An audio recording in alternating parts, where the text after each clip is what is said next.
Hello everyone. Today we talk about how to fix the app of Trello. We will go to settings.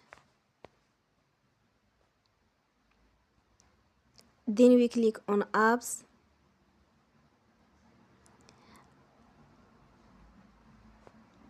After that we search the app Trello and we click.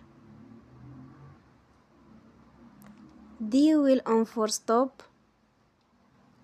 After that we go to storage. Then we click on clear cache.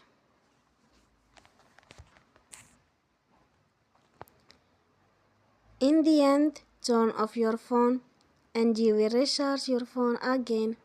Don't forget to support us by like and subscribe. See you next time and thank you for watching.